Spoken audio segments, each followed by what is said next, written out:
एक बौद्ध भिक्षु और उनका शिष्य एक जंगल में कुटिया बनाकर रहा करते थे। बौद्ध भिक्षु अब बूढ़े हो चुके थे और उनका शिष्य अभी जवान था। बूढ़े बौद्ध भिक्षु एक बड़े ही ध्यानी व्यक्ति थे। जब वे ध्यान करने बैठते तो 2-2 दिनों तक ध्यान ही करते रहते।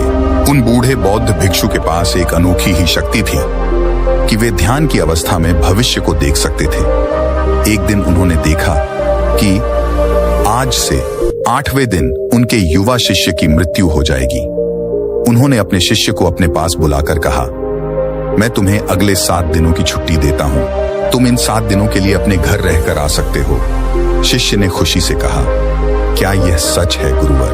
गुरु ने कहा, हाँ, मेरा काफी दिनों से अपने घर वालों से मिलने का भी मन कर रहा था। गुरु ने कहा, ठीक है, तो तुम अब जा सकते हो, लेकिन याद रहे 8वें दिन की शाम होने तक तुम्हें यहाँ वापस पहुंचना है। शिष्य ने हाँ में सर हिलाते हुए कहा, ठीक है गुरुवर, मैं पहुंच जाऊंगा, लेकिन अब आप अपना ख्याल रखना। अब आप बूढ़े हो चुके हैं, इसलिए आश्रम का कोई भी काम हो उसे मेरे लिए छोड़ देना, मैं वापस आकर कर दूंगा। इसके बाद शिष्य अपने गुरु का आशीर्वाद लेकर पहाड़ी से नीचे उतर गया, बिना यह देखे कि गुरु की आंखों में अपने शिष्य को खोने का दर्द था। शिष्य के गांव के रास्ते पर एक नदी पड़ती थी। उस नदी के किनारे चींटियों का एक हिल था, जहां लाखों चींटियां थीं। उनमें से कुछ चींटियां लगातार हिल के अंदर जा रही थीं, कुछ चींटियां के दूसरे से टकरा जाती और अपना रास्ता बदल लेती, और कुछ बाहर आ रही थी। यह सब देख शिष्य को बड़ा आनंद आ रहा था। वह कुछ देर तक वहीं खड़ा होकर उन चींटियों को देखता रहा। फिर अचानक उसका ध्यान नदी की तरफ गया। उसने देखा कि नदी का पानी धीरे धीरे बढ़ रहा है, जिससे उठने वाली लहरें चींटियों के हिल के पास पहुंच सकती हैं, जिसकी वजह से यह लाखों चींटियां बेवजह मारी जाएंगी।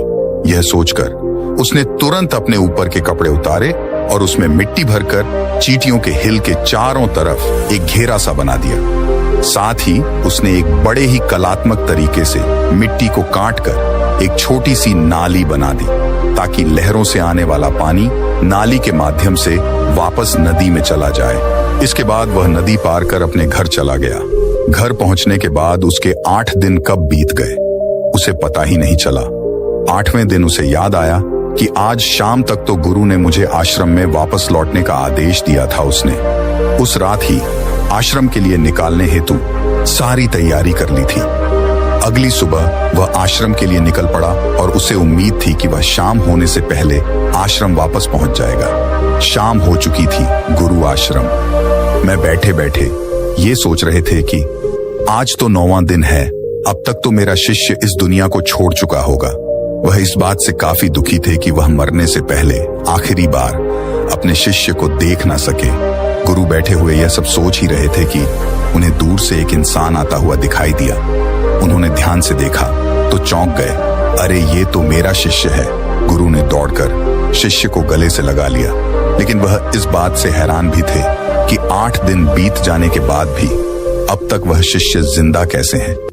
गुरु ने शिष्य से कहा कि यहां से जाने के बाद तुमने जो कुछ भी किया है मुझे बताओ।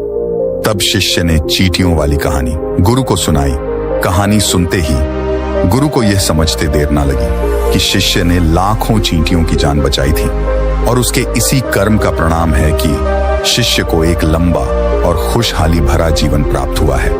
कहानी सुनते ही गुरु के मुंह से अनायास ही निकल गया कि कर्मा लौट कर जरूर आते हैं शिष्य को।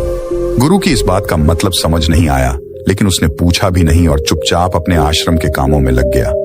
अगर हम अपनी जिंदगी में देखें तो इसे खुशी खुशी जीने का सबसे आसान तरीका है कि हम अच्छे कर्म करते रहें। इस कहानी की तरह है, जरूरी नहीं है कि अच्छे कर्म हमारी उम्र को ही लंबा करेंगे, लेकिन इस बात की गारंटी है कि अच्छे कर्म हमारी जिंदगी में आने वाले दुख और परेशानियों को कम जरूर कर देंगे। कर्मों का एक ऐसा साधारण सिद्धांत है, हम जो कुछ भी करते हैं उसका कहीं गुना लौट कर हमारे पास ही आता है। फिर चाहे वह अच्छे कर्म हो या बुरे, दोनों ही कहीं गुना होकर हमारे पास आते हैं। अच्छे कर्म करने के लिए यह जरूरी नहीं कि हमारे पास पैसा होना ही जरूरी है, और न सिर्फ किसी की जान बचाना ही अच्छा कर्म कहलाता है। किसी असहाय की छोटी सी मदद करना भी अच्छा कर्म है। किसी डिमोटिवेटेड इंसान को मोटिवेट करना, सांत्वना देना भी अच्छा कर्म है। कुल मिलाकर अगर हम किसी भी तरीके से किसी के दुख को कम कर पाए तो वह एक अच्छा कर्म है। और जैसे गलत काम करने से हमें बुरा लगता है और दुख भी होता है, ठीक उसी तरह से अच्छा कर्म करने से हमें सुख की अनुभूति होती है। अगर इसलिए हम अपनी जिंदगी में खुश रहना चाहते हैं तो हमें आज से ही दूसरों के दुख दर्द को कम करने की कोशिश शुरू कर देनी चाहिए और हम देखेंगे कि हमारी लाइफ अपने आप खुशियों से भर जाएगी। फिर मिलेंगे एक ऊर्जा के साथ। नमो बुद्धाय।